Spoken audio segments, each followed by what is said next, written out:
कहानी है एक छोटे से गांव में जहां छठ पूजा की तैयारी बहुत जोर शोर से चल रही थी।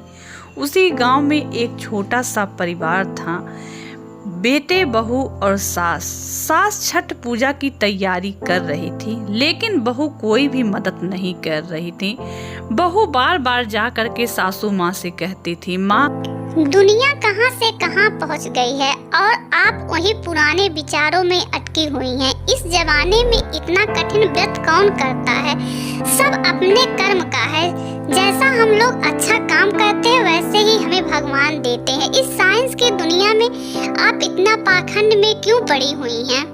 सासू माँ कुछ नहीं बोली और बहू की बात को नादानी समझ करके माताजी से बोली, हे माँ, यह नादान है, इसको माफ करना। और अपने छठ पूजा की तैयारी बहुत ही अच्छे से वह कर रही थी। वो फिर दोबारा से आई। जी, आप तो पूजा पाठ में अपने परेशान हैं और मुझे भी बार बार बुला करके परेशान कर रही हैं। आप अकेले ही कर लीजिए, मेरा पूजा पाठ में मन नहीं लगता है। सासू माँ बोली, देख बेटा, मैं तुझे समझा रही हूँ, पूजा पाठ के समय ऐसी बातें नहीं बोलते हैं। जहाँ श्रद्धा है, विश्वास है, वहीं सब कुछ है। जब मेरी शादी हुई थी तब मुझे कुछ दिन बच्चे नहीं हुए थे। मैंने छठ माता का व्रत किया, तब मुझे जा करके तुम्हारा इतना सुंदर पति मिला। बेटा, विश्वास करना चाहिए। और जिस पति पर तुम इतना इतराती हो और इस घर पे जितना इतराती हो, वह सब छठ माता का दिया हुआ है। ठीक है माँ जी, जैसा सही लगे वैसा करिए। मुझे जो कहना था वह मैं कर दी। ये तो मेरे किस्मत की बात है जो मुझे ये सब मिला है। अरे बेवकूफ औरत, तुमको नहीं करना हो तो मत करो, लेकिन मुंह को चुप रखो और माँ के साथ हाथ बटाओ, पूजा में ध्यान करो। सभी लोग साथ मिल करके माथे पे डलिया उठा करके माता के घाट पे सभी लोग श्रद्धा पूर्वक चले गए। लेकिन बहू का मन वहाँ भी नहीं लग रहा था और इधर उधर वह घूमने लगी। घाट पे न बैठ करके मेले में जा करके अच्छे अच्छे पकवान खाने लगी। पति इधर उधर देखा, जब उसकी बीवी नहीं मिली तो वह अपने पत्नी को खोजते हुए गया। तुम यहाँ पे खड़ी हो, माँ के साथ नहीं बैठी हो। वहाँ घाट पे चलो, सभी औरतें बैठी हैं और माता जी के साथ हाथ जोड़ करके माता का विनती करो। ये जी, बार बार मत कहिए, मेरा मन नहीं लगता है, इसीलिए मैं अच्छे अच्छे पकवान यहाँ खाने आ गई।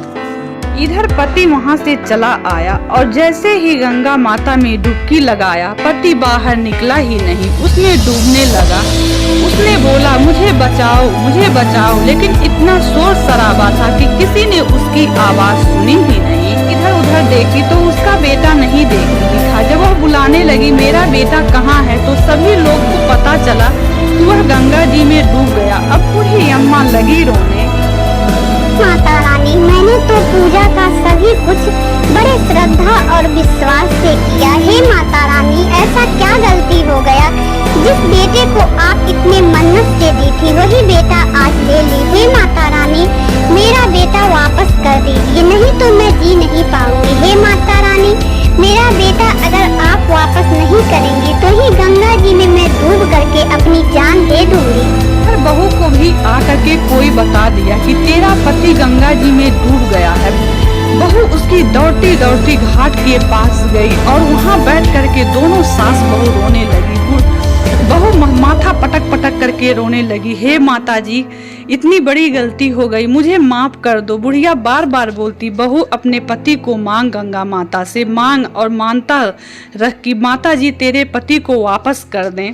माता रानी, मुझे माफ कर दे और मैं मानता रखती हूँ कि मेरा पति वापस कर दीजिए। अगले साल से मैं भी श्रद्धा पूर्वक माता जी आपका व्रत करूँगी। और बोली, हे गंगा माता, मैं आप में छलांग लगा के अब जान देने आ रही हूँ। जैसे ही बुढ़िया घाट के पास गई, देखी उसका बेटा पानी से बाहर आ गया। सभी लोग माता की जय जयकार करने लगी। माता कभी अपने बच्चों को दुख में नहीं देखना चाहती हैं। सास बहू बेटे ने माता का हाथ जोड़ करके प्रणाम किया और बोला, हे माता, जो भी हम लोग से भूल हुआ वह माफ करो। माता ने आकर के दर्शन दिया। बोले, माँ कभी अपने बच्चों को कोई दुख नहीं देना चाहती है। जो भी मेरा इस